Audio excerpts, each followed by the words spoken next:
Scène de liesse à Kinshasa, après l'annonce par la CENI de la victoire de Félix Tshisekedi. Une nouvelle page dans l'histoire du pays pour ses partisans. Regardez, nous n'avons jamais vu ça au Congo, où un président est élu et où le peuple congolais est joyeux.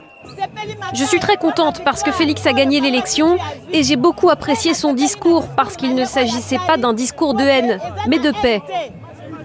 Mais du côté des partisans de Martin Fayoulou, on ne décolère pas et on refuse catégoriquement de reconnaître les résultats que leur champion a qualifiés de putsch électoral. Nous n'allons pas accepter autre chose qui n'a pas été validée par, nos témoins, 2, par la CENCO, et nous ne voulons pas cette vente machiavélique du pouvoir au biais de la victoire du peuple congolais. Une colère encore amplifiée par les déclarations de l'Église catholique. Elle avait déployé 40 000 observateurs pour cette élection et elle a clairement mis en doute les résultats sans pour autant donner le nom de celui qui, selon elle, aurait gagné.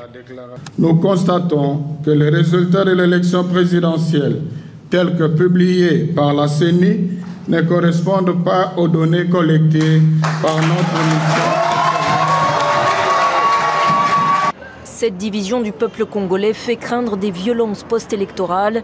Ce jeudi, la France, la Belgique, l'Afrique du Sud, mais aussi l'Union africaine ont appelé au calme.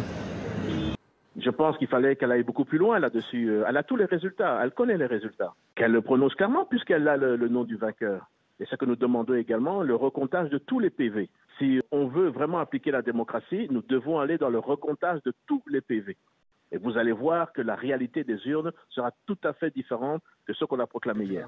Nous constatons que les résultats de l'élection présidentielle, tels que publiés par la CENI, ne correspondent pas aux données collectées par notre mission.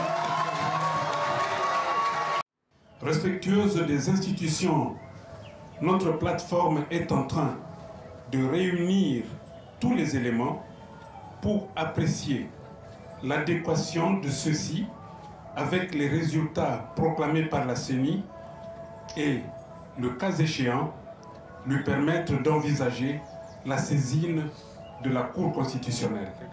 Nous constatons que les résultats de l'élection présidentielle, tels que publiés par la CENI, ne correspondent pas aux données collectées par notre mission.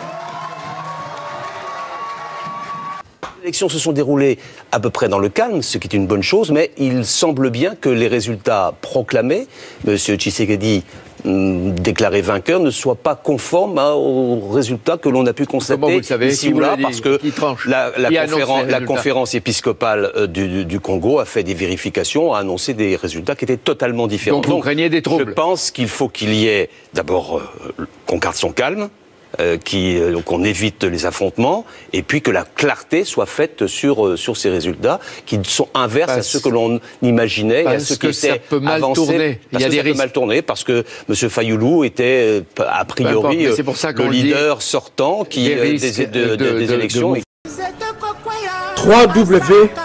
Boboko ya Boka. Boboko ya Boka. 3W.